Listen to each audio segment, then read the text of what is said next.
Masih di News Siang, pemirsa, jenazah pasien COVID-19 di Palopo, Sulawesi Selatan ditolak warga saat akan dimakamkan. Warga memblokade jalan menuju pemakaman.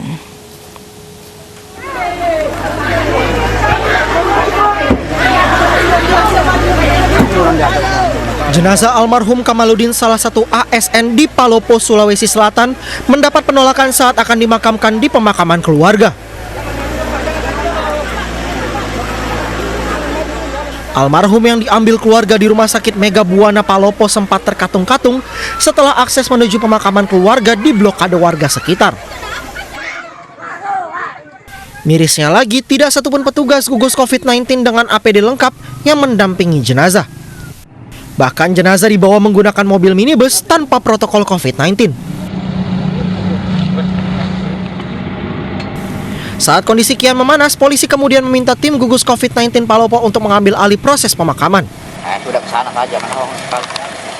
Saya berbicara memberikan pengertian kedua belah pihak, baik yang menolak maupun yang keluarga korban, supaya mendatangkan petugas COVID yang menangani masalah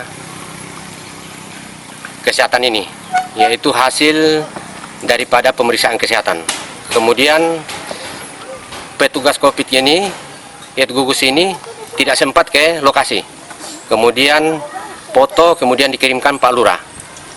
Pak Lurah membacakan hasil pemeriksaan swabnya ternyata positif, sehingga keluarga menerima dengan baik. Nah, makanya itu dikembalikan ke kuburan Purangi untuk dikuburkan secara protokol kesehatan, dan itu menerima semua keluarganya. Terlanjur ditolak warga di Kelurahan Patene, jenazah akhirnya dipindahkan dan dimakamkan dengan protokol COVID-19 di pemakaman Islam. Dari Palopo, Sulawesi Selatan, Nasruddin Rubak, iNews melaporkan. Pemirsa, lahan pemakaman khusus COVID-19 di Medan, Sumatera Utara hampir penuh.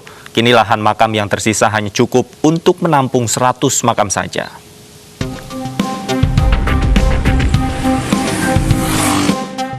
Tempat pemakaman massal COVID-19 milik pemerintah Kota Medan di kawasan Simalingkar B, Kecamatan Medan Tuntungan saat ini sudah hampir penuh.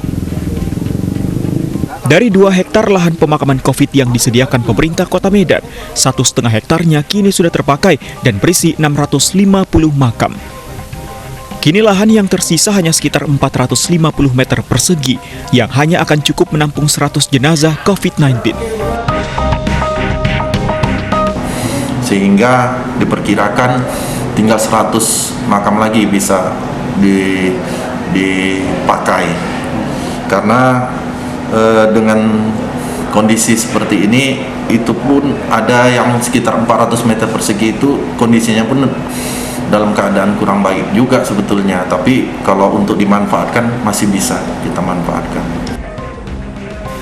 Dengan semakin menyempitnya lahan pemakaman ini, Pemkot kini memprioritaskan lahan pemakaman hanya bagi warga Medan saja.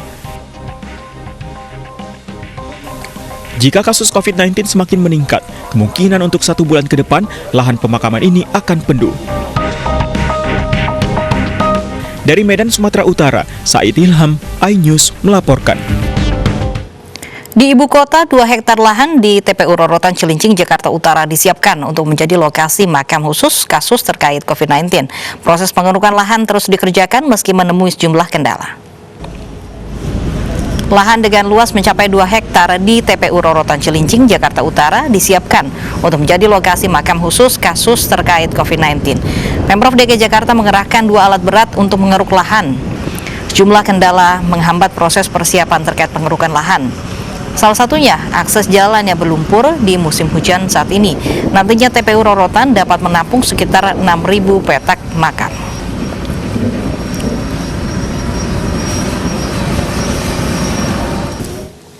Untuk informasi selengkapnya soal lahan makam COVID-19, sudah ada rekan kami Revika Sibarani di TPU Rorotan, Jakarta. Revika, sejauh mana pengerjaan lahan di TPU Rorotan? Ya, Davi, Lovi, dan pemirsa, benar bahwa proses pengerukan TPU Rorotan yang berada di Kecamatan Cilincing, Jakarta Utara terus dikebut pengerjaannya, di mana memang dari luas hektar 52 hektar yang ada, ini 2 hektar diantaranya ini akan diprioritaskan untuk lahan pemakaman khusus protap COVID-19, dan dari 2 hektar tersebut memang diperkirakan dapat menampung sebanyak 6.000 makam petak. Dan dapat kami informasikan pada hari ini memang proses pengerukan masih terus berlangsung. Davi, Lovi, dan pemirsa, kami melihat di belakang saya ini ada 6 alat berat terdiri dari 2 alat berat ekskavator dan juga 4 alat berat bulldozer, di mana proses penggunaan alat berat tersebut pun bergantian, di mana setiap harinya ada 2 alat berat setidaknya yang dipergunakan untuk melakukan proses pengerukan. Tadi kami juga sempat berbincang dengan petugas dari Dinas Kehutanan Jakarta Utara yang bekerja di tempat ini.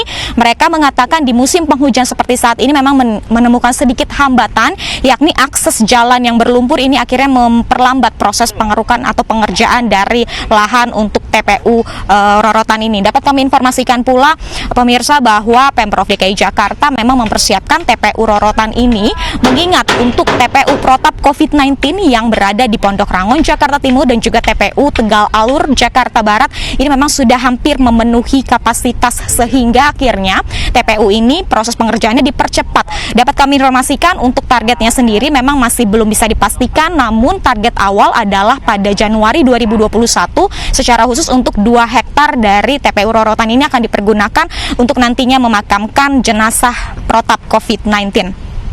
Davi dan Lovi. Baik, terima kasih Revika Sibarani melaporkan langsung dari TPU Rorotan Cilincing, Jakarta Utara. Pemirsa, hari pertama sekolah tatap muka sudah berlangsung di Surabaya, Jawa Timur. Kegiatan belajar mengajar dilaksanakan dengan protokol kesehatan yang ketat.